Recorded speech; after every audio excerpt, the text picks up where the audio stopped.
दिनैहाय माने ओरैबायदि बारहुंखा फैबाय जोंनि उदालगुरियावहाय नै दंफां लाइफां बायस'जोब्बाय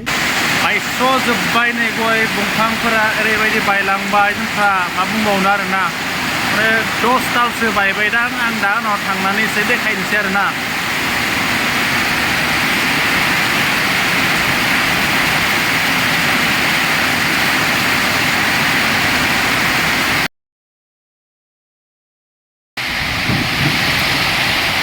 जोंफ्रानिमोन आरोना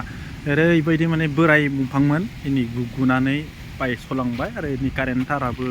जौबाय आरोना ओंखायनो एसे दुखु नांबाय आरो आङो माथो खालायनो आरोना जानो गोनां जाबाय आरो गया नै जोंफ्रानि माने बेयो गया मथा मथि 10 दालसो बायबाय आरोना रायजोफोर बे माने दुखु आरो फैगासिनो दङ बारा दाबोनो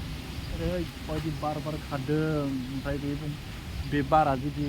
इथिंहाय सोनाबहा जुदि बारनाय मोनबा जोंहा न'आ गुरुबगौमोन आरो दिनै आरोना नाथाय बिदि जायासै आरो मोजां नाथाय बियो दिनै गोलैना थाबाय आङो माने दंफांखौ हानो थाखाय पावारसिन लिंहरदों फैगासिनो दङ आं बेखौ नेदों आरोना बिथिंहाय साप्लाइ बागाननि न' दंमोन सा बेबो बायजोबलांबाय बिराद गिनो गोनां आरोना जागा माने लामाफोराव माने एकदम बायस'जोबदों गारिफोरखौ बारहोनो हाला आरो इथिंनि खोलानिफ्रा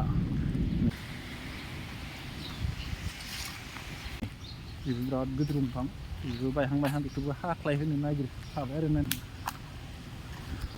चेनेलाव जुदि नोंथांमोना फार्स्ट फैदोंब्ला साबस्क्राइब खालामनानै लादो आरोना नोंथांमोननो गोदान आपडेट होनो हानाय बायदि आरोना रायजोफोर कमेन्ट खालामनो दाबाव माने देग्लायनि बारहुंखाया बहा माबायदि जादों नोंथांमोना एसे फोरमायहरदो आरोना